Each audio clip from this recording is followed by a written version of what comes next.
छोटा सवाल देखते हैं, कल इसके आगे तक कल देखे थे ना, उसके आगे न्यूमेरिकल देखते हैं। क्या कह रहा है?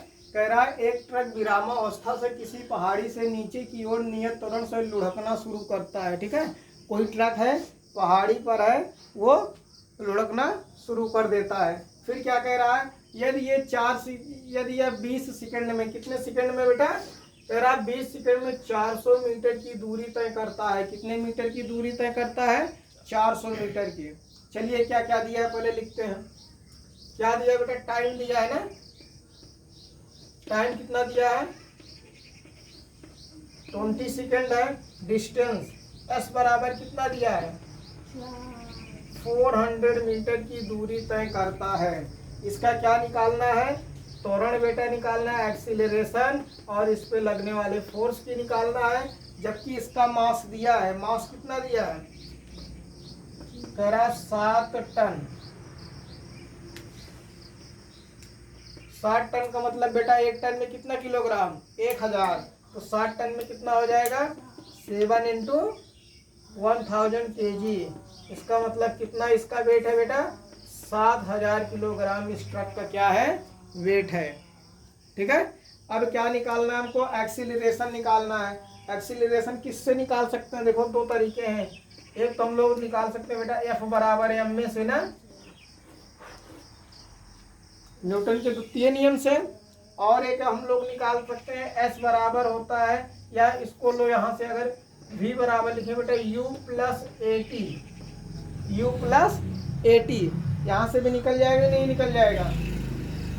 लेकिन इसके लिए हमको फाइनल वेलोसिटी चाहिए, इनिशियल वेलोसिटी चाहिए ना, और टाइम चाहिए। टाइम दिया है ना, तो फाइनल वेलोसिटी दिया है ना, तो इनिशियल वेलोसिटी। ना इनिशियल वेलोसिटी पे तो मान सकते हैं विरामावस्था से चलना शुरू करती है तो कितना होगा? 0। लेकिन फाइनल भी तो चाहिए, तो नहीं निकलेगा। फिर गति का द्वितीय समीकरण लगाते हैं। S बराबर क्या होता है? ut plus half at square. ये भी तो होता है। अब ये देखिए, इनिशियल वेलोसिटी पता है, डिस्टेंस पता है, टाइम पता है, एक्सीलरेशन नहीं निकल जाएगा। चलो, तो S बराबर हम लोग लगाते हैं ut plus half at square. Distance कितना दिया है? 400 मीटर। u 0 है, टाइम 20 सेकंड है, प्लस हाफ a को फाइंड आउट करना है, t कितना है? 20 का स्क्वायर। तो ये 400 बराबर कितना हो जाएगा? 0 प्लस ये कितना हो जाएगा? 400 बटे 2 यानी कि 200 इंटू a, यही तो आएगा। तो a इक्वल टू क्या हो जाएगा? a इक्वल टू हो जाएगा बेटा कितना? 400 अपॉन 200 डिवाइड करने में कितना आएगा? 2 मीटर पर सेकंड स्क्वायर। क्या आ गया? एक्सीलरेशन। इसमें एक्सीलरेशन बेटा कितना हो रहा है? 2 मीटर प्रति सेकंड स्क्वायर का क्या हो रहा है? एक्सीलरेशन हो रहा है ना। अब क्या निकालना है? फोर्स निकालना है। F बराबर क्या होता है? F equal to ma। तो F बराबर हो जाएगा, m कितना है? 7000 इंटू 2। इसका मतलब 14000 न्यूटन का क्या लग रहा है इस पे बेटा? फोर्स लग रहा है। कितने न्यूटन का फोर्स लग रहा है? तो 14000 न्यूटन का क्या लग रहा है? फोर्स लग रहा है। आया समझ में? नेक्स्ट, तो इधर देखो क्वेश्चन नंबर सेकंड। कह रहा है 100 किलोग्राम द्रव्यमान की एक वस्तु का वेग समान त्वरण से चलते हुए 6 सेकंड में 5 मीटर प्रति सेकंड से 8 मीटर प्रति सेकंड हो जाता है। ठीक है, कह रहा है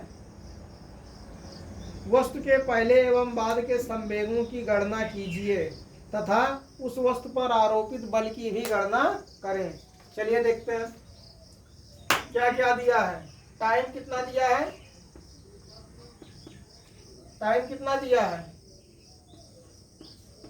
6 सेकंड में। कह रहा है वेग 5 मीटर प्रति सेकंड से 8 हो जाता है। u कितना है? 5 मीटर प्रति सेकंड। v कितना है? 8 मीटर पर सेकंड। यही तो है इनिशियल फाइनल वेलोसिटी। वस्तु के पहले एवं बाद के संवेगों की गणना कीजिए। बाद की इसका मतलब P1 भी निकालना है और P2 निकालना है ना। पहले का संवेग P1 मान लेते हैं, दूसरे का संवेग P2। इसका मतलब है जब वेग बेटा इतना था तब उसका संवेग कितना होगा, जब वेग इतना था तब संवेग कितना होगा। और मास दिया है, मास कितना दिया है 100 kg। मास कितना दिया है 100 kg। और क्या निकालना है, फोर्स भी निकालना है, उस पर अप्लाइड फोर्स मतलब उस वस्तु पर कितना बल लग रहा है, इसको भी निकालना है। चलिए देखते हैं कैसे लगेगा ये। पहले P1 बराबर क्या हो जाएगा, पहले का संवेग बोलो, इनिशियल मोमेंटम क्या हो जाएगा, P1 बराबर m इंटू यू, यही तो होगा। m कितना है 100 और u कितना है 5। इसका मतलब इनिशियल मोमेंटम कितना है 500 क्या kg मीटर पर सेकेंड। है समझ में। बाद का मोमेंटम कितना हो जाएगा P2 इक्वल टू कितना हो जाएगा m v फाइनल ना। m कितना है सॉरी 100 है, इंटू v कितना है 8 है, कितना हो गया 800 kg मीटर प्रति सेकेंड। क्या हो गया, यही तो पूछा था। पहले का संवेग बाद का संवेग, उसके बाद कह रहा है उस पर आरोपित बल की भी गणना कीजिए। बल की गणना करने F बराबर m में एक्सीलरेशन तो पता नहीं है, निकल जाएगा। कहाँ से निकल जाएगा, v इक्वल टू और कहीं से नहीं निकलेगा। F इक्वल टू m में F बराबर m into v minus you upon T, इससे नहीं निकलेगा। वेग परिवर्तन की दर को त्वरण कहते हैं, इससे नहीं निकलेगा। m कितना है 100 है, v कितना है 8 है, u कितना है 5 है, अपान टी कितना है टाइम 6 है। कितना हो जाएगा 100 इंटू 3 अपान 6 1/2। f कितना आ गया 50 न्यूटन। यूनिट भी लिखनी है, कितना आ गया 50 न्यूटन। आया समझ में। 50 न्यूटन कैसे आया, कहाँ से 200 न्यूटन आ रहा था। ऊपर नीचे नोट डाउन करें।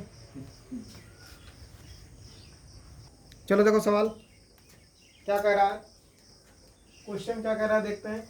कह रहा है एक ट्रक का द्रव्यमान 2 टन है, मास कितना है, मास बराबर 2 टन। इसका मतलब 2 गुणे 1000। ट्रक का वजन कितना है 2000 किलोग्राम है। कह रहा है यह 72 किलोमीटर प्रति घंटा की चाल से चल रहा है। इनिशियल वेलोसिटी कितना है 72 किलोमीटर पर हावर। 72 गुणे 5/18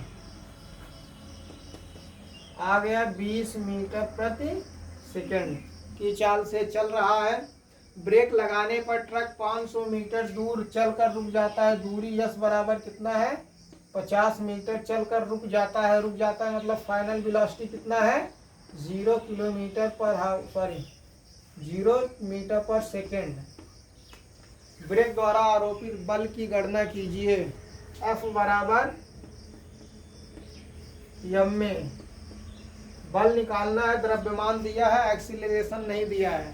पहले क्या निकालेंगे एक्सीलरेशन, ठीक है। जो दिमाग लगा रहे हो F बराबर m upon v minus you upon T लगा दें। टी कहीं दिया है, कहीं दिया है कितने देर में रुक रही है, कैसे एक्सीलरेशन निकल जाएगा यहाँ से। एक्सीलरेशन कैसे निकलेगा S equal to u t plus half AT square से। यहाँ से भी तो नहीं निकलेगा। S इक्वल टू यू पता है, T पता ही नहीं है, v के स्क्वायर। तो गति का तीसरा समीकरण लगाते हैं। क्या लगाएंगे, वी स्क्वायर बराबर u square plus 2as। V कितना है 0 का स्क्वायर, यू कितना है 20 का स्क्वायर प्लस 2, ए की यूनिट कितनी है, ए निकालना है, इंटू एस 50 मीटर चलकर रुक जाता है। ये क्या हो जाएगा 0 इक्वल टू 400 प्लस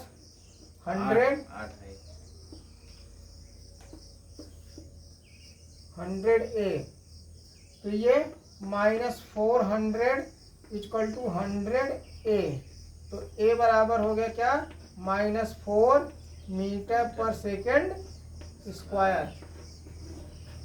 एफ बराबर एम में एफ इक्वल टू क्या हो जाएगा 2000 इंटू -4 -8000 न्यूटन का क्या लग रहा है, इस पे फोर्स लग रहा है। कितने का फोर्स लग रहा है, 8000 न्यूटन का फोर्स लग रहा है। आया समझ में? चलो देखते हैं।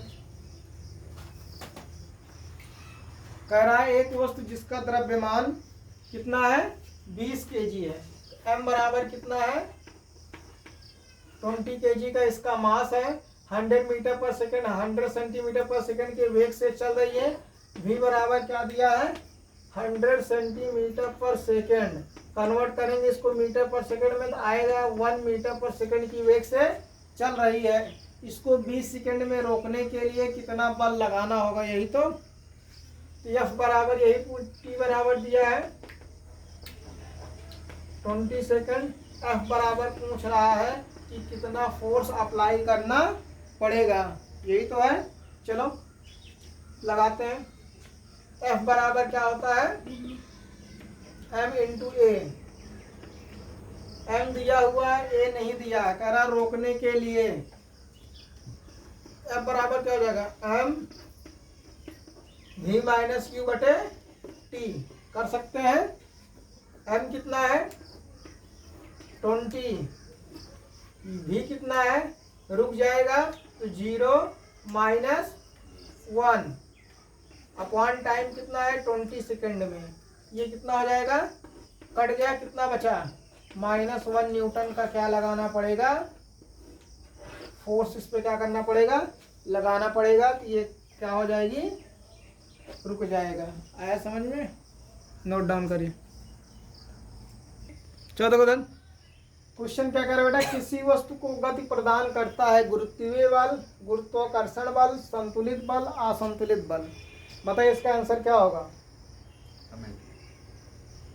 इसका आंसर बताइए क्या होगा। चैप्टर पढ़ाए हैं थ्योरी, ये थ्योरी पे बेस्ड है क्वेश्चन। कह रहा है कि किसी वस्तु को गति प्रदान करता है, कौन सा बल है जो किसी वस्तु में गति कराता है, गति कराने के लिए उत्तरदायी है। रस्साकशी के खेल में जब दोनों तरफ से बराबर बल लगता है तो क्या वहाँ मूवमेंट होता है, गति होती है? नहीं होता है, स्थिर रहता है ना। और जब बल क्या हो जाता है असंतुलित, जैसे ही अनबैलेंस्ड फोर्स होता है तुरंत क्या होता है उसमें, क्या हो जाता है मूवमेंट हो जाता है, गति हो जाती है। तो आया समझ में? किसी वस्तु को गति कौन प्रदान करता है, असंतुलित बल। ना तो संतुलित बल, तो बेटा अगर संतुलित बल है तो मूवमेंट होगा ही नहीं उसमें। गुरुत्वीय बल तो कोई कारण है ही नहीं, गुरुत्वाकर्षण बल भी नहीं है। गुरुत्वाकर्षण बल भी जब बराबर हो जाते हैं, किसी दो पिंड पर लगने वाला गुरुत्वाकर्षण बराबर है, उसमें भी गति नहीं होती है। आया समझ में? नोट डाउन कर लीजिए।